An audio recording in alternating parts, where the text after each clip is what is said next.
Yo. Yes, sir. What's up, guys? Yes. This DJ will kick the floor in three, two, 1. On the troll. Hello and welcome to Mzansi. We are back again. It is that time of the night where we have to do you one. So we have something here that everyone has been talking about. Yeah. The angle, how you put it is very important because we're talking about someone's life here. So respectfully, we are going to engage. So there is a video of an incident that is going through the media between the two police, as it is alleged, between SAPS and JMPD, which eventually led to one being unalived.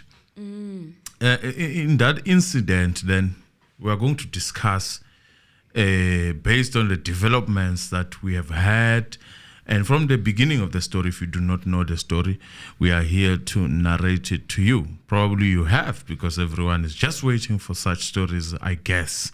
With us, it's all about what is right and what ought to have happened and what did not happen. We always look into those directions and then try to actually unpack and give our thought eventually of what we think of the same incident or whatever incident that we're dealing with. So in this case, it's Mr. Anonymous who's greeting you and with Emily, but Emily is still going to do the greetings as usual because she does it her own way. So I would like to remind you to subscribe and like the video, and if you really, really enjoy our content, then you can help yourself and us by subscribing and actually commenting.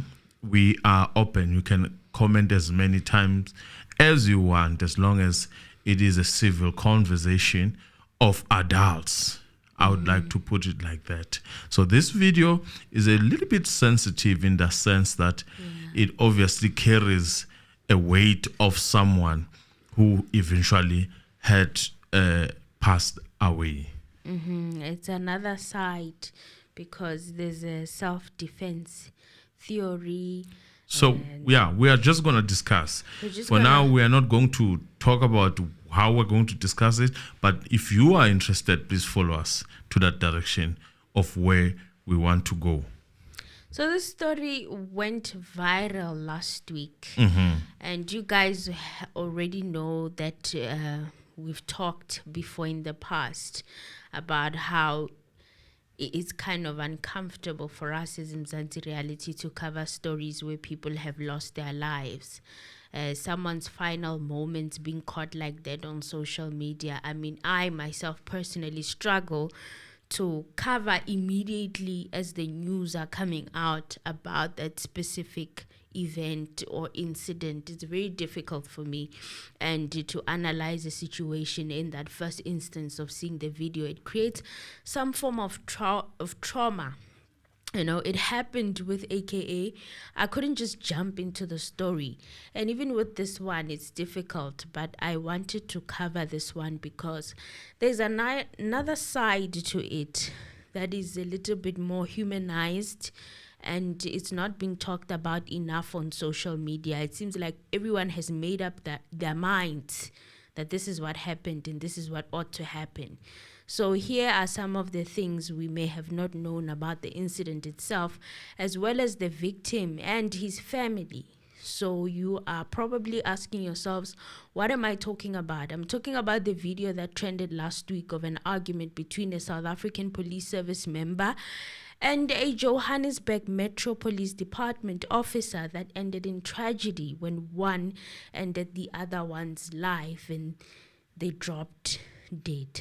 So in the footage, a man who was noticeably wearing a white t-shirt, believed to be a JMPD officer, was seen wielding a firearm and attempting to forcibly remove an individual believed to be an SAPS officer from his vehicle, inciting a heated altercation. So in a video that emerged on social media, the traffic cop is seen trying to get access to the SAPS officer, a constable from Parkview Police Station, who was sitting inside a car but was blocked by another guy. So there was another guy by the door of the car. So JMPD officer can also be seen or heard shouting "Ikipe," meaning take it out. We have since found out that the name of that man is Sibusiso. Yes. Zikalala. So some interpreted this as having heard him openly challenging the police officer to draw his own weapon. So moments later, 6 gunshots were fired and the JMPD officer was seen on the ground with a bloody chest. Reports stated that both officers were off duty at the time and were not supposed to be carrying their service pistols. The JMPD officer who was shot was identified as Constable Sibusiso Zikalala of Naledi, Soweto, who had been working in the JMPD for 16 years. So according to the JMPD, he was working in the K9 unit, where they deal with high-profile cases involving syndicates and substance abuse-related matters. Yes. So, as Mzansi Reality, we will not be posting the video here because of the sensitivity to the victim's family and because I wouldn't want to be constantly reminded of how a loved one spent their last moments alive. And another reason is that it is too graphic and it will probably go against the YouTube guidelines. Yes. So hopefully you guys can understand that, but you can find it on Twitter if you really want to see it. Yes. Yeah.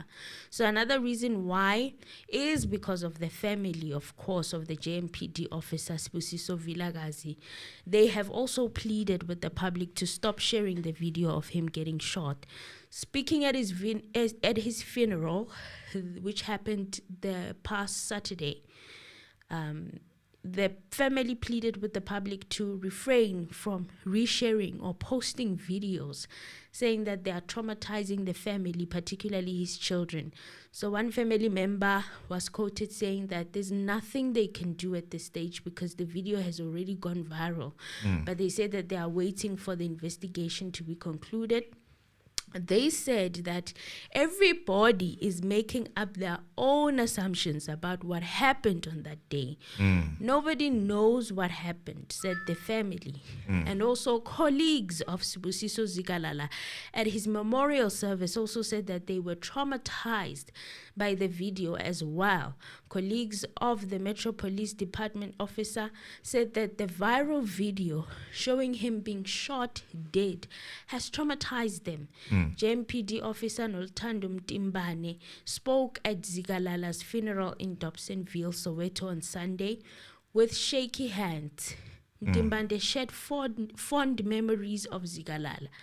Mtimbane said the last week has been hard, with officers exposed to the graphic footage of their colleagues' final moments alive. Yes. She said she hadn't been able to close her eyes since she saw the video. She said, and I quote, "Our hearts are broken. I wish we didn't know how he was unalived. Social media is just cruel," said Mtimbane. She said the community of Soweto and the city of Johannesburg had lost a brave officer who loved jokes and making people laugh. Mtimbane urged those who have the gruesome video to stop sharing it as it continued to deeply traumatize Zikalala's friends and family. Yes. His colleagues commended him, saying he was dedicated to serving the residents of Johannesburg. An officer who worked closely with Zikalala fondly characterized him as a brave, passionate, and stubborn policeman who was dedicated to his work. Identified as Zingi, the colleague said she would be assigned on stakeouts with Zikalala, and he taught her a great deal about the job while also looking out for his colleagues. Now, how she described him, she said he was passionate about his job, so much that they could not miss breakfast and lunch on shift because he was so focused on the assignment. Okay. He was very brave. There were times where they would be at Zola, Soweto, and when they would be worried about her safety, then he would say, "You'll be strong. If you can't do this, I will have to go back and get someone else." She also said that Zikalala adored his children. So he sounds like he was a dedicated police officer on his, not his personal life, but his work life. Okay. Yes, they are describing him as someone who was very dedicated to his job. All right. So, an officer who worked closely with Zikalala fondly also characterized him as a brave man who was passionate and stubborn. So, yeah, that's about it when it comes to his personality and job and work related. So his colleagues had nothing but positivity to share regarding his character. Yes. So the sister of Constable Sibusiso Zikalala, Lindiwe Zikalala, told Times Live that it was unfortunate that her brother's death was a trending topic on social media. There's a lot of speculations to the story, so whatever they saw was only one side. At the end of the day, there's not much that they could do about social media because this matter is out of their control. People will decide what they want to believe, but the truth will prevail and come out. So the videos are trending and people are saying stuff about her brother, and they forget that this is somebody's son, brother, and husband, of which I agree. Yes, it's true. This is very interesting because now we are getting that there's even kids that this man was fending for, which is a very sad story that now their life changes now for whatever reasons that we might be known by the father and the man who decided to use that force to him. And she was speaking to Times Live on the sidelines of a memorial service held for her brother at the JMPD offices in Johannesburg. So South Africans have been weighing in on the fatal shooting that took place at a Braamfontein liquor outlet on Monday involving the two law enforcement officers. Now, it didn't happen this previous Monday. It happened the Monday before this one. So that was last week, Monday. So some have responded with shock and dismay at the incident. So a lot of people shared their opinions on the matter, and a huge majority of people on Twitter, specifically the BED app, they felt like the SAPS officer was justified in firing those 6 shots at the JMPD officer who confronted him and his friend with a pistol in his hand. So although, in my opinion, I feel like it was never pointed at him, but that's my opinion.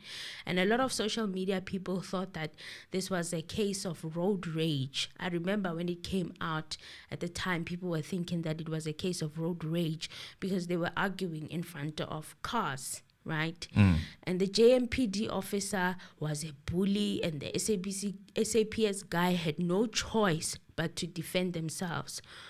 Okay, in my opinion, and looking at the video, all he did was slap the friend and slap the SAPS officer in the face, of course, holding the firearm in his hand. Was it right? No, it was not right. However, it did happen that way, and at no point in time did I see him point that firearm at either one of these two people. Xolani Fihla, who is the spokesperson for the JMPD, said that officers are allowed to carry firearms while they are off duty, but they have conditions. Okay, so some of those conditions include that they shouldn't be holding them in a public place, a drinking place, an alcoholic place, or a church.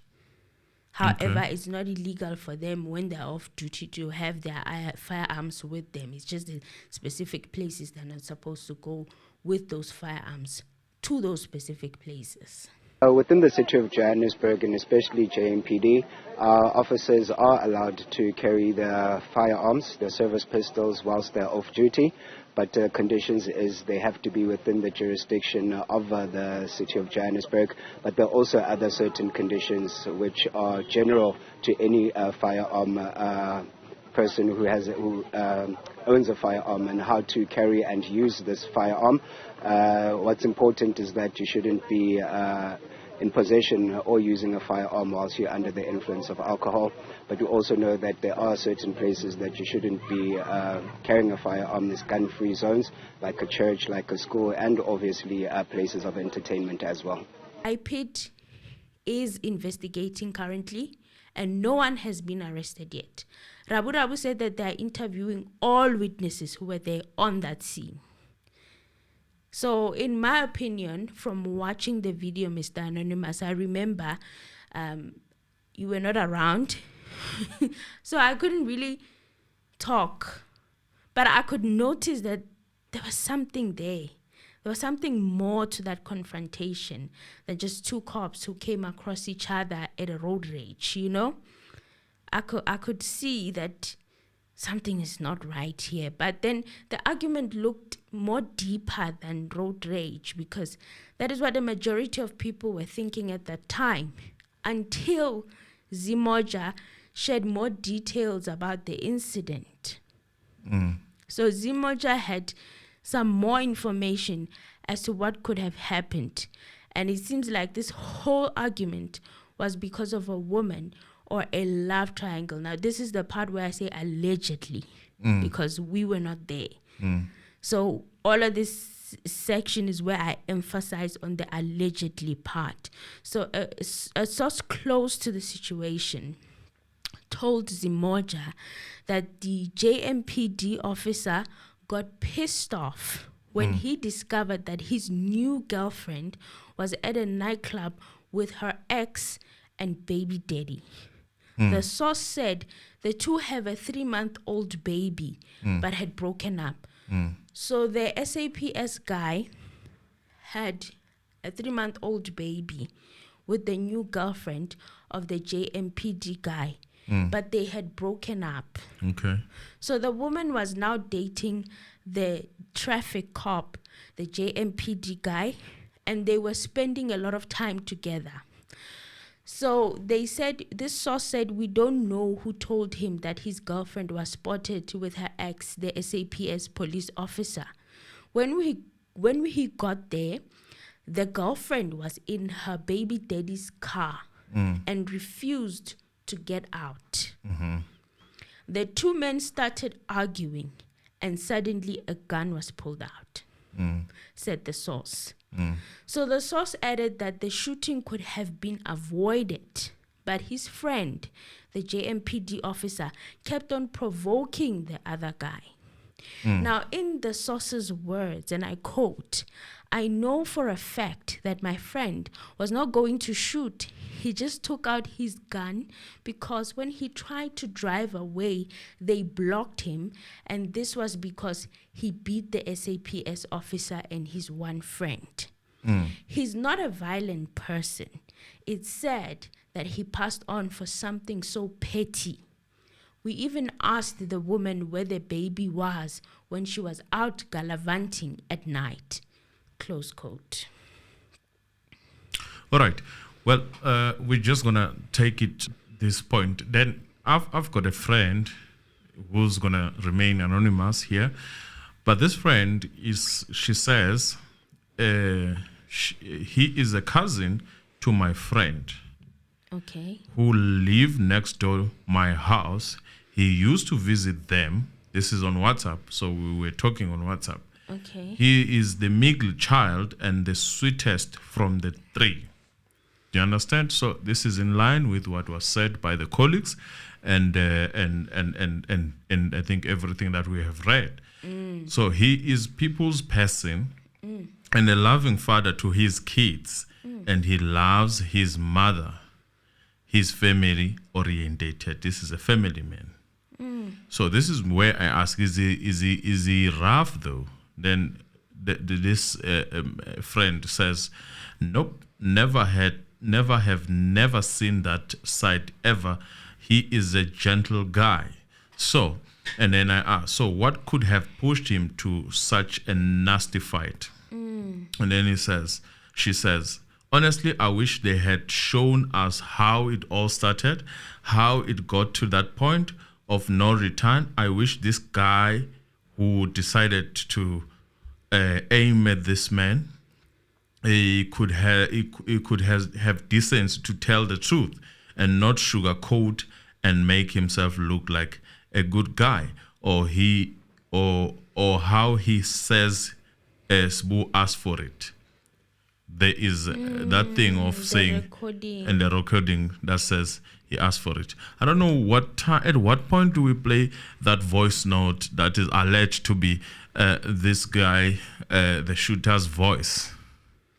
Well, let me cover what the JMPD spokesperson said. We'll get to it. So the JMPD spokesperson, Xolani Fihla, confirmed this by saying that the deceased was allegedly exiting the parking lot when a vehicle prevented him from leaving.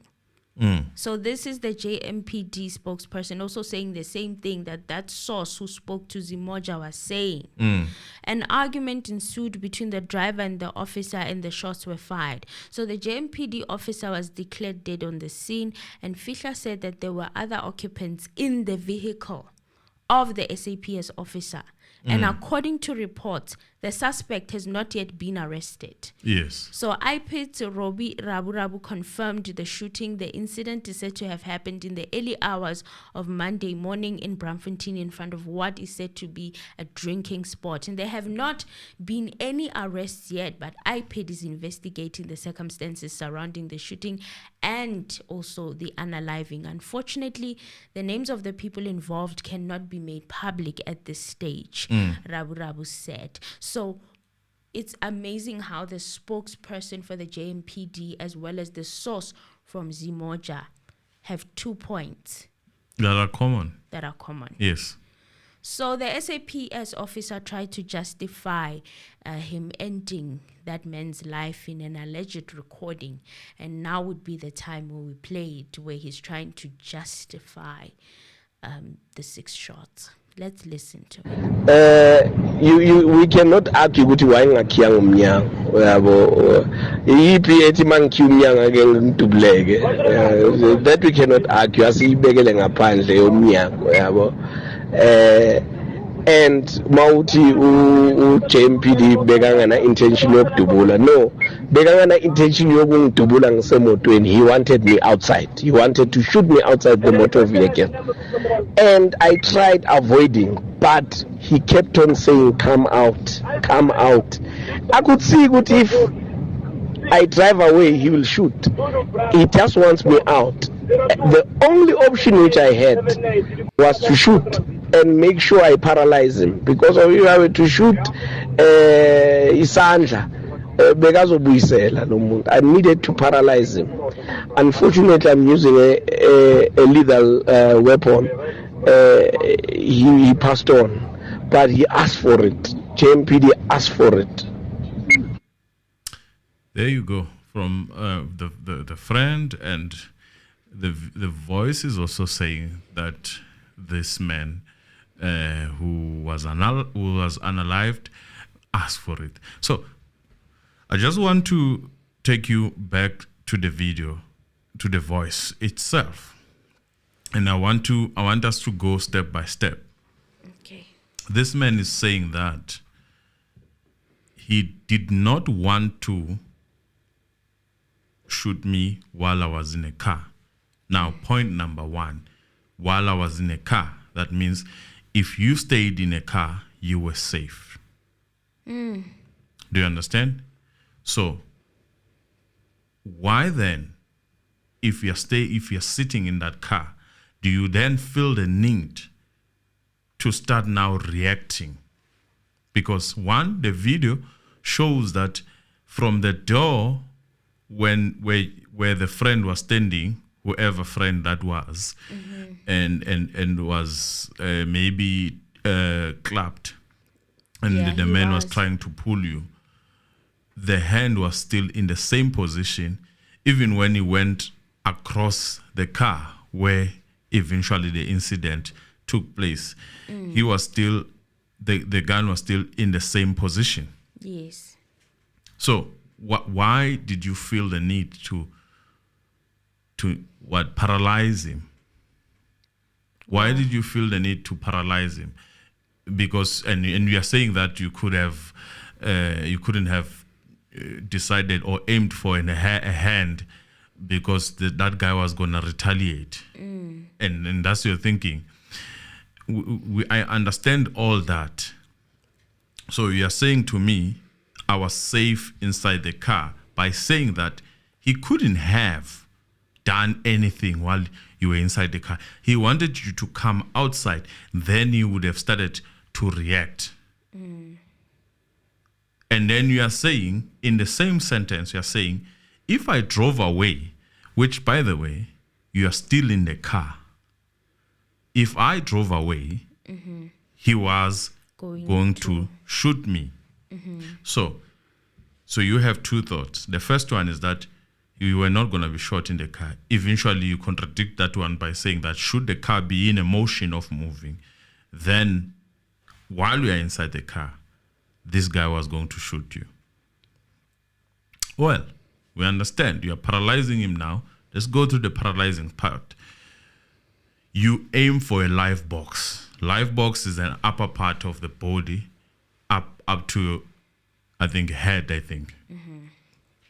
So you release once, twice, 3 times, 4 times, 5th and the 6th time. That is still paralyzing from an officer that is trained to use the weapon that they were in possession of. Because we are talking about 2 officers here. So you were trained.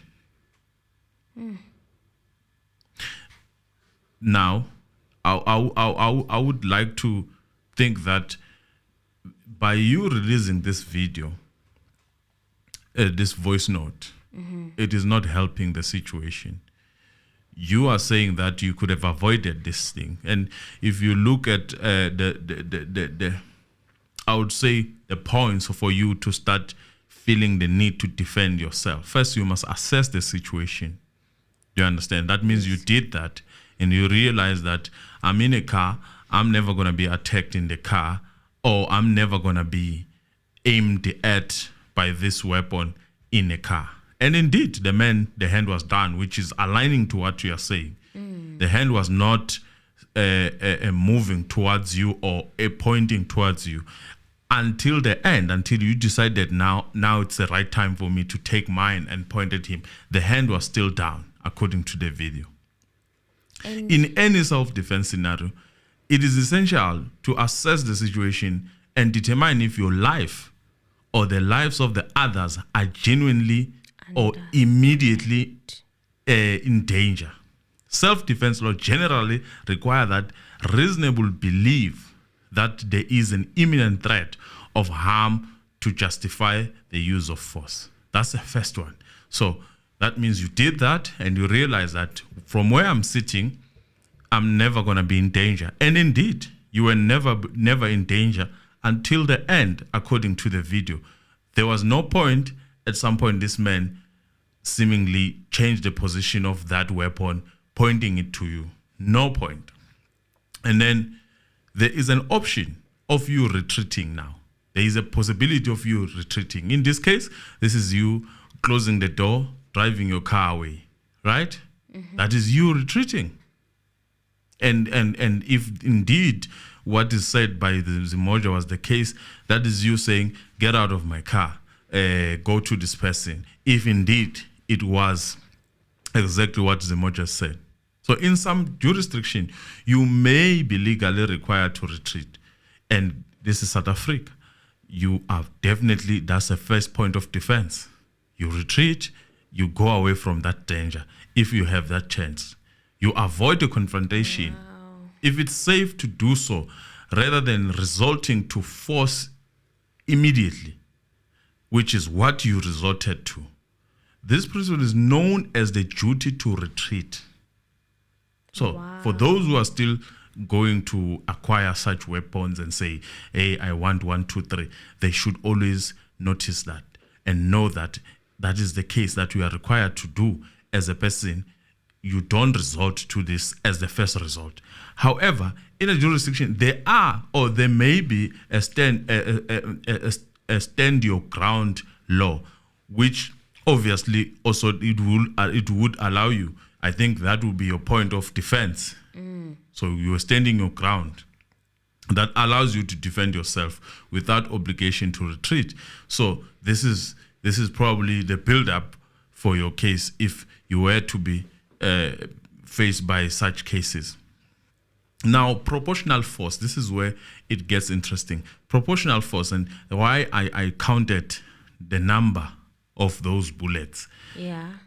If you believe that using the force is necessary to protect yourself or others, you should generally use only the amount of force that is reasonable, necessary to neutralize.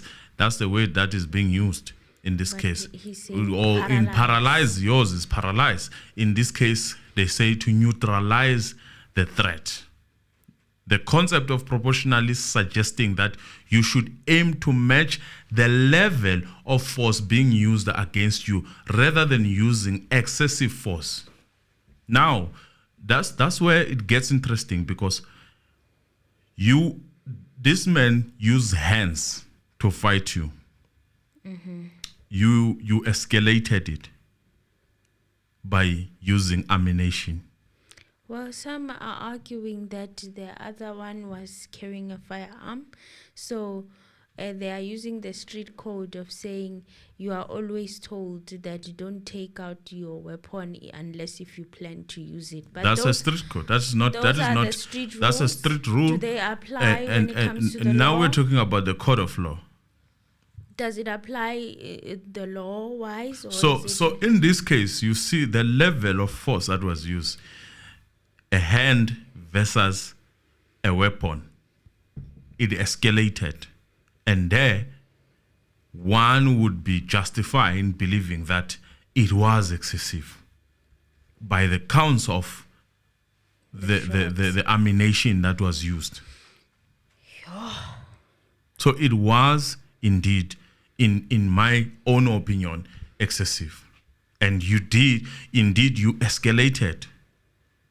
Because this is literally saying that I can come to you and use the palm of my hand, and you taking anything other than also using the palm of your hand, you have escalated now.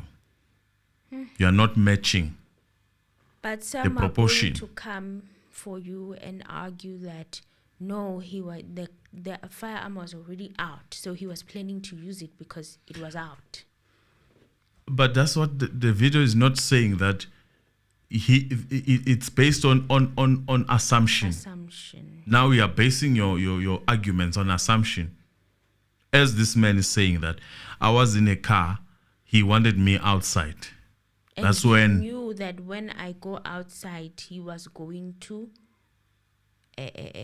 shoot him. That's what he said. Exactly. So in this case, this man had an option. Lot of options, actually. Lot of options. It could have been a hand-to-hand fight. That's it. But you decided to escalate it further.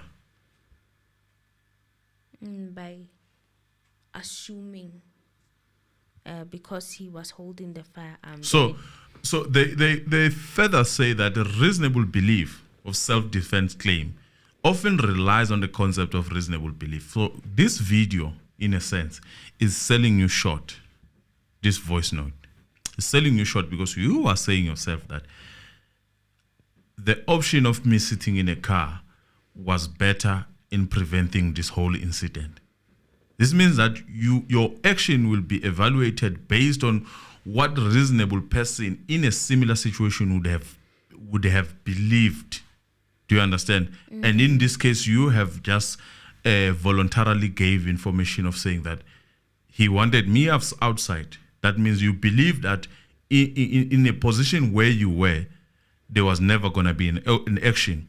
And in that sense, you are being supported by the video, because the only action that happened that seemed to be escalating or be a level above what this man was doing to you is you initiating it. Eesh. It's a tricky one. He's going to have to prove a lot of things. I know a lot of people are rooting for him. I mean, I also got attacked. Yes. I got attacked, but to say that in court things are different. They are different. He's gonna have to prove and justify those 6 shots Exactly. as self-defense. As to why did you have to go to that extent? 1 or 2, but 6. Street rules and law rules in a court And of you law, are two a different person things. who's supposed to uphold the law enforcement in a right way. So are you saying that in a situation where you found someone with such a weapon, they taught you to just release? Don't you have to warn that person and say that, or maybe freeze or do something? Or put the weapon down. Yes. So that's what he's saying. As long as you're holding that firearm, you are a threat and you must be out. And The fact that he's a law enforcement is it worries worrying. one then. It worries one. Is this scary. how you've been dealing with situations like you go in once and then you start doing your things? And he's the one who deals with the people, SAPS. Yes, it deals with criminals. So is that how you deal with a normal person that you don't have confrontation with? Not much of a talker or a much of a protocol type of... Because I know there are things that they train them to do. You can't Yes. just pow. No, you have to give a warning. Even when you arrest a person, you read them their rights. There's this, you know. Exactly. Like you cannot, for example, if you own such, you cannot decide to say someone took your wallet and is running facing that side. It's not danger to you, and you decide to take him down. No, that is not what the law says. No, it doesn't work like that. You're gonna have to catch that person and get your wallet back. That's the only way. But you cannot use any force or escalate things. I hear a lot of people like they fought South African. No, it's emotions. It's emotions. Because already everyone has made the conclusion that the JMPD guy Sibusiso was in the wrong. He's a bully. First of all, we don't know how the fight started. Well, that is countered by people who were closer to this person. People who worked with the friend that we've just read now. They're saying this was a good person. This was a person who was very jolly, very funny person who. So this could be a moment that have led him to this point. That's what we are gathering. A moment. Not through Twitter, not through anything. This could have been that moment that could reach anyone else for you to be at range. It could happen to anyone. It could be anyone. It could happen to anyone. I remember even me, I just told you about the altercation I once had where I got into a fight with somebody who I didn't know. It can happen to anyone. Yes. So as much as we do not condone the situation where people confront each other to that extent. No. But then ours here is not to look at that and have emotions of that. That person we had No. Ours here is to try to help even those who own or who want to own such things legally. So you have to be understanding of these. You can't just end someone's life and then call it self-defense. It doesn't work like that. No, it doesn't work like that. You have to follow. He knows it doesn't work like that. That's why he had to explain it. The issue of paralyzing. I don't know where they got this name. Paralyzing is even harsher. It's harsher than neutralizing. It's a way harsher. I don't know. Maybe he meant neutralize. Maybe that's what I also thought. I thought maybe he was meaning neutralize, but he said paralyze. And I'm like, wow. And then he said he asked for it. And I'm like, what? But when he said JMPD guy asked so the for question that I'm it will be very interesting, because if we're to use this voice in a court of law, is like, what criteria did you use to evaluate that this man is asking for that? Were you feeling that he asked for that? Because we are not hearing this man saying that, do it now. Now that's the scary part, and the fact that he's an SAPS officer, it scares me. It scares me. This man is telling you, just get out with it. Get out with it. Ikipe. And that's it. Ikipe. And this is a man seemingly who understood that he cannot do anything if you do not have yours in that position. He knew that. It seems like he knew more the rules regarding the firearm because it's a firearm for work. So I don't know what you guys think. So in all honesty, this man is there for taking. I'm not going to lie to you. This man is there for taking. If you are a good lawyer, I mean, there's a lot of loopholes that he himself has opened through these voice notes and whatnot. And we're trying to justify. And the availability of that video of the incident is also aligning to what is said on these voice notes. Yes. So some people think that the recording is fake. And while some are saying that he was sharing this with a colleague on WhatsApp in confidence and they leaked the recording to the social media. But it became the public issue now, became the public thing. Maybe this is someone who felt that he did not follow the protocol. So, but I cannot hold him accountable. Let the public hold him accountable. Yes.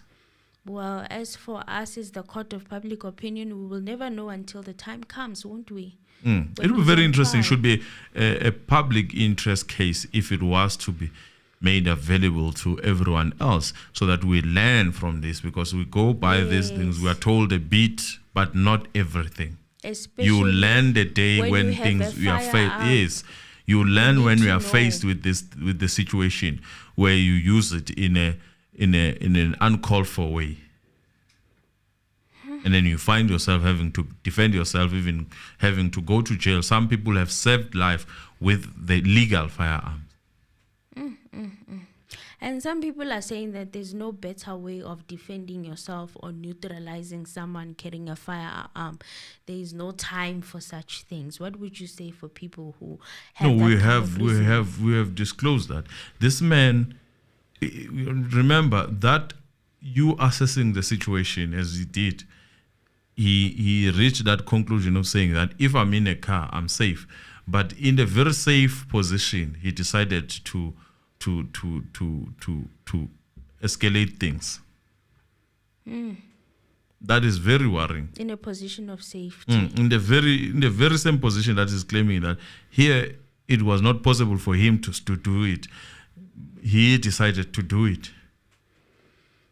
Hey, the Zikalala family says that the truth will be revealed.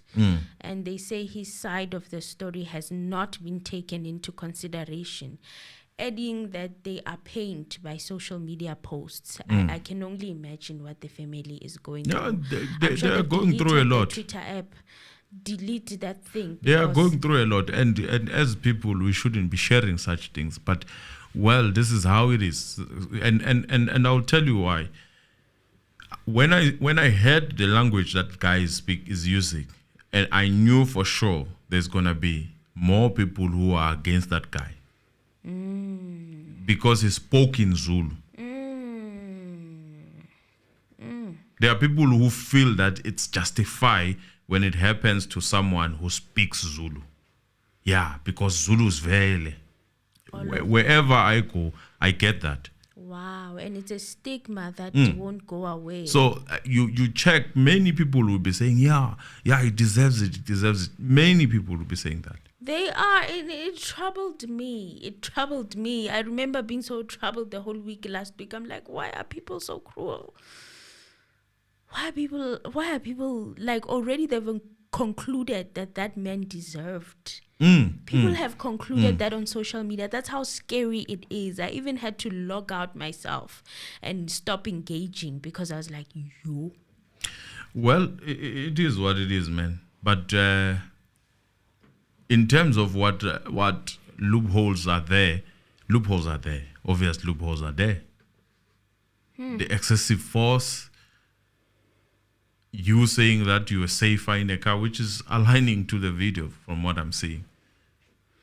Well, Times Life also asked Fihla about the situation if Zikalala had any history of violence. Fihla, by the way, is the spokesperson for the JMPD, and he said that is not the type of information that has been given to him.